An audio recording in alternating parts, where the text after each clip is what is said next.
someone else. Yes? Did you make this film before the exhibition? Yes, it was installed in a room as a projection, and then we had done light boxes that were photographs that went all around the room in a sort of very minimalist way. And the whole film was made before you got asked for this? Totally, yes. Okay. I can't make films in that short No, period. okay, yeah, because it's just, it would be very like, wow, if you, like, No, yeah. no, without a doubt. Because it's just This been is so the, well, this it's like it was made for this exhibition completely. Yeah, Yeah. but that's my subject area, so Yeah. I mean, that's what we've been doing. We've actually, for the last couple of days, we've been doing a workshop on decolonializing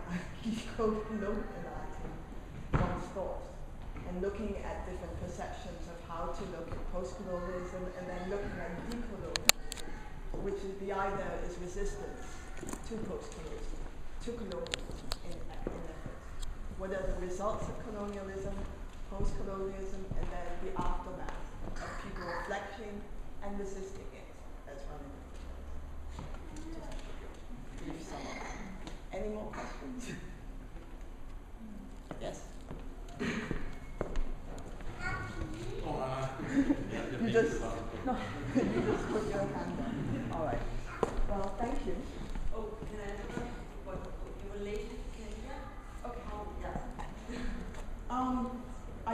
I mean, my particular relation is not because I grew up in Kenya. My own relation is through my stepfather, really, who was very active in Kenya at one point.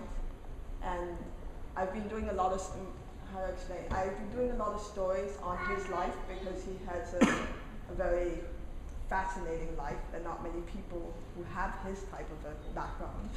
The amount of jobs he's had in his life. But at this period, he was living in Tanzania, and there weren't many black lawyers at that time in the 50s in Kenya. So when Kenyatta was tried and put into a court very far north from Nairobi, he was somehow, through different mailing systems that they used in these jails at that time, he was contacted through a secret way.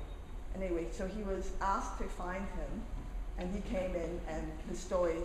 So these are more of his kind of reflections. I've been doing different recordings of his reflections, and that's what I brought to the table actually when I met James for the first time. I said, this is what I have with material, and what can we use this, and how are we going to play together, basically mentally. And James was is very much photographically based. He had never made a film before. So, but he had gotten a really nice camera, and I've made films before, so we exchanged like we just started working on it and trying to experiment with different ways we could do it. And some of the filming is done in Mombasa, which is more by the coast, so, and it's more influenced by, I mean, it has a long history of trade with the East, basically.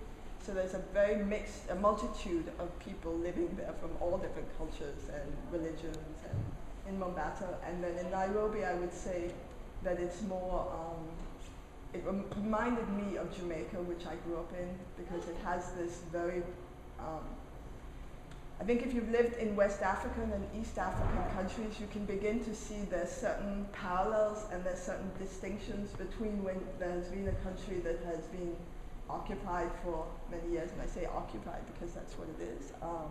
Then you can see the way that it's been influences the way that the land is divided up and where people live. It's not as it's not as what's the word? It's planned. Simple. And these aspects I was kind of interested in, and we started researching on the train, etc., etc. That's it. It's a long story, but I'd like to get on with the next one also. Right? Right? Yes.